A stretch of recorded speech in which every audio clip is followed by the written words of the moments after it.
Saya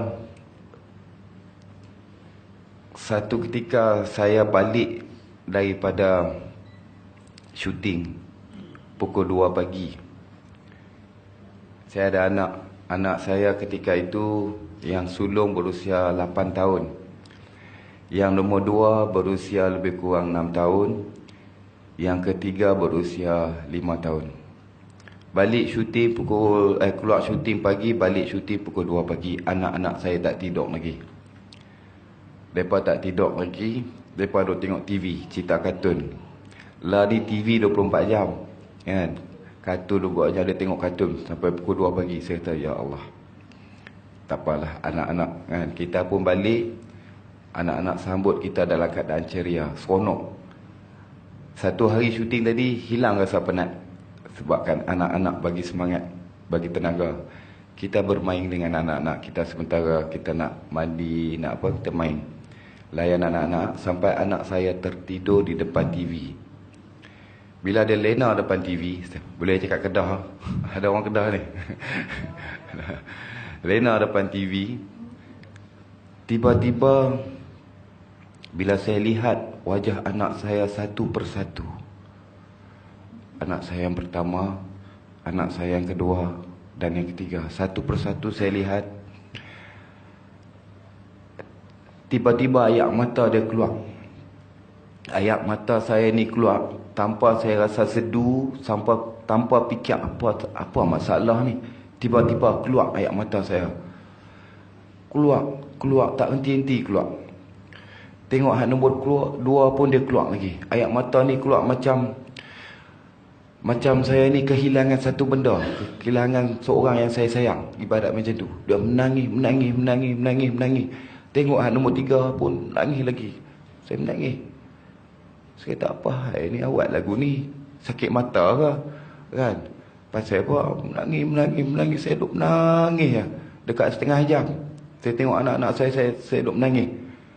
Isteri saya, bidadari saya ketika tu dah lena, dah tidur dengan anak saya yang kecil sekali. Anak saya kecil sekali tu setahun lebih. Saya duduk menangis. Ya Allah, ya Tuhanku, awak ni, pasal apa aku duduk menangis ni? Allah nak jentik saya, nak tampak saya ketika tu. Saya menangis. Dalam tangisan saya tu, saya duduk macam-macam fikir lah. Ya Allah, ini anak-anak aku. Anak-anak yang diamanahkan oleh Allah Subhanahu Wa Taala kepada aku. Hari ini aku dapat 4 ahli syurga. Allah amanahkan anak-anak ni pada aku untuk aku jaga, untuk aku bimbing mereka, untuk aku didik mereka. Allah ya Rabbi. Masa tu saya fikir, anak saya yang pertama nama dia Arisa binti Zulkifli. Yang kedua Akil Qayyim bin Zulkifli. Yang ketiga tu Ariana Kalisha binti Zulkifli. Nama mereka semua nama Islam. Dalam surat beranak, bangsa Melayu, agama Islam, nama pun nama Islam. Sebab pak dia Islam. Saya Islam pun sebab tok pak saya Islam. Pak saya Islam pun sebab tok saya Islam. Mana Islam saya ni berislam baka, keturunan. Saya duk fikir, ini Islam aku. Adakah anak-anak aku ni nanti membesar seperti aku juga? Adakah dia membesar Islam dia seperti aku juga? Allah, saya teriak. Lagi teriak, ya Allah, apakah jawapan saya di akhirat nanti? Saya lah tak solat. Bertahun-tahun tak solat. Tak ingat agama Allah. Tak fikir langsung, tak ada risau langsung pasal agama Allah. Fikir pasal dunia, fikir pasal kehendak dunia, keperluan harian kita, makan, tempat tinggal, apa yang hati kecil. Tapi isi macam-macam benda besar. Kereta besar, isi rumah besar dalam tu, duit besar, orang besar pun isi dalam hati. Jadi inikah yang saya nak bagi dekat anak-anak saya. Anak-anak saya ni takkan nak jadi Islam seperti saya juga. Adakah anak-anak ini akan terus membesar dengan didikan seperti yang saya alami juga? bukanlah kata saya ni jahat, tapi kita ni tak ada fikir risau langsung pasal agama Allah SWT. Hari itulah, sejak hari itu saya kena berubah. Saya kena berubah. Saya kena didik anak saya. Saya tidak boleh mengajar anak saya. Dua perkataan yang saya belajar pada malam itu, yang ini perkataan mengajar dan mendidik. Mengajar dan mendidik, kita kata lebih kurang sama lah, kan? Hang tak ajak aku, hang tak didik aku, lebih kurang sama. Tapi makna dia jauh sangat perbezaan. Maknanya terlalu jauh. Terlalu jauh-jauh. Mengajar bagi saya tidak ada hak. Saya tidak ada hak kemampuan untuk mengajar. Kerana saya adalah hamba Allah SWT yang lemah. Saya selemah-lemahnya makhluk di muka bumi Allah ini. Saya tidak boleh mengajar. Saya perlu mendidik. Bagaimana saya nak mendidik anak-anak saya ini? Saya perlu mendidik diri saya. Terdidiknya diri saya, terdidiklah anak-anak dan isteri saya.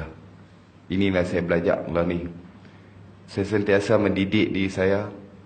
Hari ini pun saya bercakap benda-benda yang baik, benda-benda yang boleh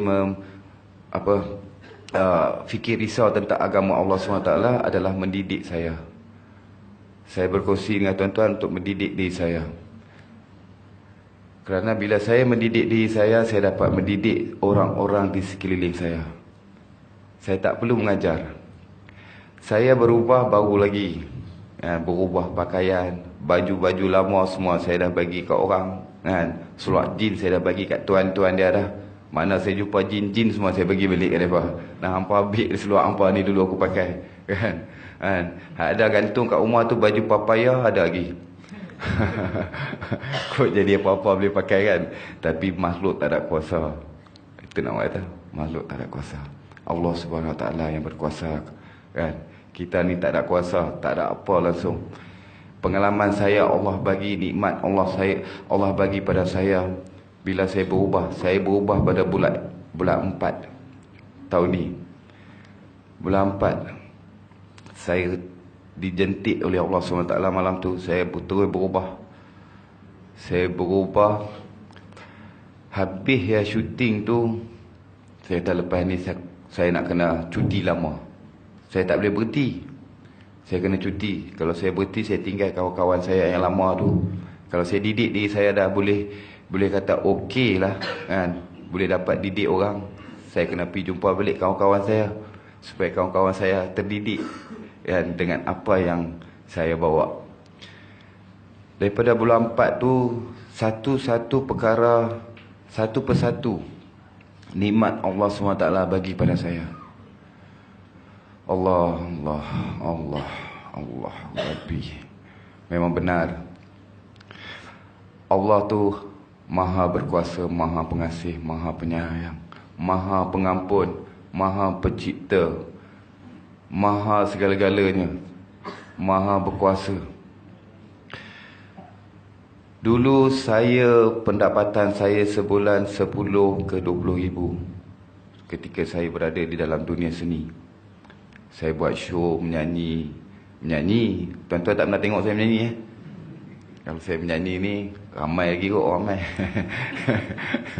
Tapi bagus ramai kat rumah Allah ni, kan? Kerana kita duduk di rumah Allah ni berbincang buat agama Allah, risau pasal agama Allah, duduk bersama dengan para malaikat, kan? Guru saya cakap, duduk dalam bilik ayat lama-lama dapat sifat syaitan, iblis. Duduk dalam surau lama-lama dapat sifat malaikat, kan? Dulu gaji banyak, duit banyak, kan? Tapi sikit pun rasa tak cukup. Tak pernah cukup. Tak pernah cukup, tak cukup. Hati rasa macam kosong, fikiran pun duk serabut. Ada duit tapi dia jadi macam tak tentu arah. Ada duit dia fikir, nak beli tu, nak pergi ni, nak buat tu. Duit habis pun risau lagi risau, kan? Tapi lah ni alhamdulillah, saya dapat 2-3 ribu pun cukup, tuan-tuan yang dirahmati Allah SWT sekalian. Cukup. Allah tu bagi nikmat. Saya ni duit makan kadang-kadang tak fikir, tapi makanan tu ada. Pelik. saya cukup pelik. Hari-hari ada aja hamba Allah ataupun rezeki-rezeki yang Allah bagi tanpa diduga, tanpa disedari untuk buat belanja makan. Dulu tak ada pun. Lepas tu rezeki yang saya paling seronok sekali saya dapat ketika saya berhijrah ni, dalam istiqamah ni, saya dapat bersama dengan orang-orang yang ada ilmu, para ilmuwan. Yang ini ulama, ustaz.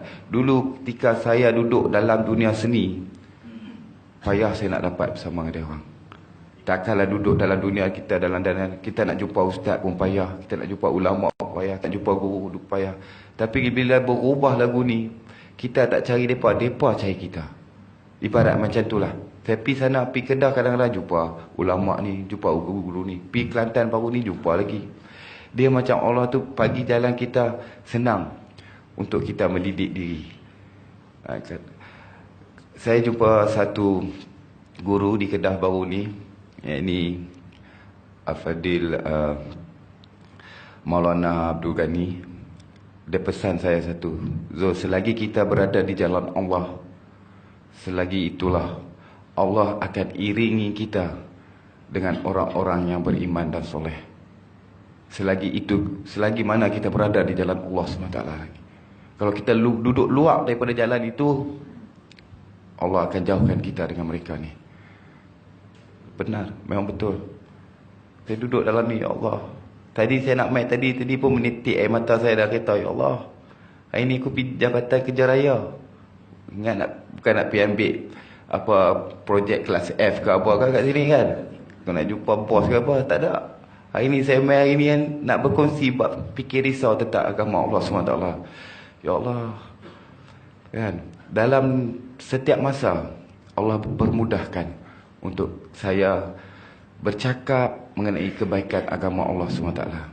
Bila saya bercakap selalu lagi dan lagi mengenai agama Allah SWT ini, tentang kenikmatan dia, tentang kebaikan dia, kan, saya sedikit-sedikit dapat mengislahkan diri saya, dapat memperbaiki diri saya.